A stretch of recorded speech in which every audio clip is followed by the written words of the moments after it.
ബിസ്മില്ലാഹിർ റഹ്മാനിർ റഹീം. നമ്മളെല്ലാവരും തെറ്റുകൾ ചെയ്യുന്ന മനുഷ്യരാണ്. പക്ഷേ അള്ളാഹുവിലേക്ക് തിരിച്ചു വരാനുള്ള വാതിൽ എപ്പോഴും തുറന്നിരിക്കുന്നു. ആ തിരിച്ചുവരവിനെയാണ് തൗബ എന്ന് പറയുന്നത്. തൗബയുടെ അസൽ സാരം സത്യസന്ധതയാണ്. ആദ്യമായി ചെയ്യുന്ന പാപത്തിൽ നിന്ന് പുറത്തു വരണം. രണ്ടാമതായി ചെയ്ത പാപത്തിൽ വാസ്തവമായ വേദന തോന്നണം. മൂന്നാമതായി അള്ളാഹുവിനോട് മാപ്പു ചോദിക്കണം. ആ പാപത്തെ പേര് വിളിച്ചു തന്നെ. അത് ചെറിയ പാപമായാലും വലിയ പാപമായാലും തൗബയുടെ വാതിൽ അടച്ചിട്ടില്ല.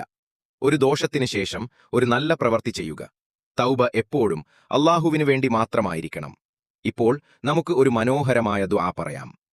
യാ ഫത്താഹ് യാ അല്ലാഹ്, അല്ലാഹുമ്മ അഗ്ഫിർ ലി ദുൻബി വവസ്സിഅ ലി ഫീ ബൈതി വബാരിക് ലി ഫീ റിസ്കി. യാ അല്ലാഹ്, എന്റെ എല്ലാ പാപങ്ങളും നീ മാപ്പ് നൽകണമേ. എന്റെ ജീവിതം വിശാലമാക്കണമേ. എന്റെ റിസ്ക് നീ അനുഗ്രഹമാക്കണമേ. ഖുർആനിൽ അള്ളാഹു നമ്മെ ഓർമ്മിപ്പിക്കുന്നു. അള്ളാഹുവിനെ സ്മരിക്കുന്നതിലൂടെ ഹൃദയങ്ങൾ സമാധാനം കണ്ടെത്തുന്നു. ഇന്നേ അള്ളാഹുവിലേക്ക് തിരിച്ചുവരൂ.